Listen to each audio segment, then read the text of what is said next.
यहाँ माननीय सांसद धनञ्जय रेग्मीजी राष्ट्रिय स्वतन्त्र पार्टीको स्याङ्जा क्षेत्र नम्बर 1 को 1 बाट जितेको हो क्या? होइन साथी हो, 2 को त झोबीलाल डुम्रे हुन्। अनि यहाँले हिजो चितवनमा भन्दै हुनुहुन्न रहेछ, मैले आज बिहान भिडियो देखेको, आज बिहान हो क्या हो, भन्दै हुनुहुन्न रहेछ कि पार्टीले यसरी देश चलाउन सक्दैन, अन्तर्राष्ट्रिय बेइज्जत भयो।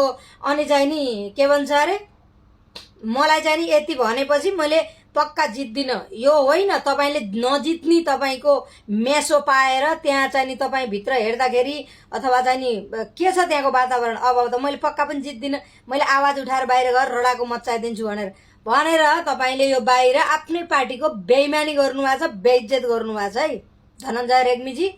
अनि चाहिँ नि तपाईले यो राष्ट्रिय स्वतन्त्र पार्टीले पार्टीकै अन्तर्राष्ट्रिय बेइज्जत भयो भन्नुभएको रहेछ भने तपाईले आफ्नो पार्टीको नि राष्ट्रिय पार्टी भित्रको चाहिँ इज्जत त तपाईले राख्न सक्नु भएन। आफ्नो पावर क्षमताले जित्ने हो, कस्तो चाहिँ नि त्यहाँ पार्टीले देश चलाउन सक्दैन। अनि तपाई नेपाली कांग्रेसबाट आएको मान्छे, तपाई बसेर आफ्नो कांग्रेस पार्टीले देश चलावा त हुन्थ्यो नि, के खान आउनु भएको थियो राजसभातिर?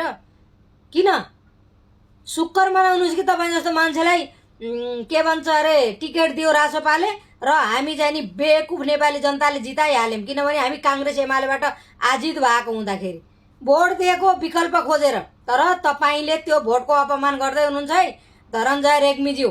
यो मान्छेलाई भोट खास गरेर हामी क्षेत्र नम्बर 2 को हो भने यो मान्छे 1 को, यो मान्छेलाई खबरदारी गर्नु होला। स्याङ्जा क्षेत्र नम्बर 1 का, यो 1 का 1 को हो नि साथीहरु, हो कि 3 को होइन 1 को। त्यसकारणले गर्दा भोट हाल्ने मान्छेले यो मान्छेलाई खबरदारी गर्नु। आजै पार्टीमा गिथलो मचाउने मान्छेले भोलि गएर जे पनि गर्न सक्छ भित्र।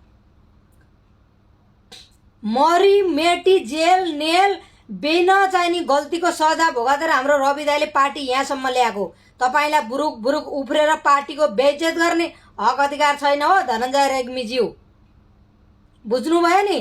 5-7 वर्ष 10 वर्ष हामीले हेर्छौं नि काम गर्छ कि गर्दैन, यही हिसाबले गर्दैन भने किन कांग्रेस छोडेर आउनु पर्या थियो? त्यही कांग्रेसमा टिकट नपाएर अनि चान्स नपाएर आउनु भएको होइन राजसभामा? मैले हार्छु, हार्ने त जित्ने औकातै नभएर त्यहाँबाट बाहिर आएर बोलेको यो मान्छे। तपाई भन्दा पर्फेक्ट मान्छे पनि छन् राजसभामा। त्यसो हुँदाखेरि नि तपाईले झबीलाल डुम्रेलाई पनि तपाईले च्यालेन्ज गर्न सक्नुहुन्न। झबीलाल डुम्रेको चाहिँ नि बोल्ने वातावरण अनुशासन त्यही झाकेर हेर्नुस्। तपाईको क्षेत्र नम्बर 2 को प्रतिनिधि झबीलाल डुम्रे, तपाई झबीलाल डुम्रे सित चाहिँ तपाई के भन्छ अरे मुकाबला गर्ने लायकै तपाई हुनुहुन्न रहन्छ। अलिकति प्रतिनिधि भए सहनशीलता पार्टीको मान्छे भएपछि जितमला नजितमला आफ्नो ठाउँमा छ। त्यहाँ एकदम राम्रा विज्ञ मान्छे पनि छन्, तपाई भन्दा राम्रा एकदम के भन्छ अरे इमानदारी मान्छे पनि छन् भाइ। हार्ने भयो भने बाहिर आएर उफ्रिया छ। पछाडिका चाहिँ विभिन्न क्रियाकलाप तपाईका हामीले सुनिया छौं। यही राजसभालाई भोट दिएका स्याङ्जाका जो जति पनि भोटर जनता हुनुहुन्छ, यो मान्छेलाई तलाउने तपाईहरुको जिम्मा हो।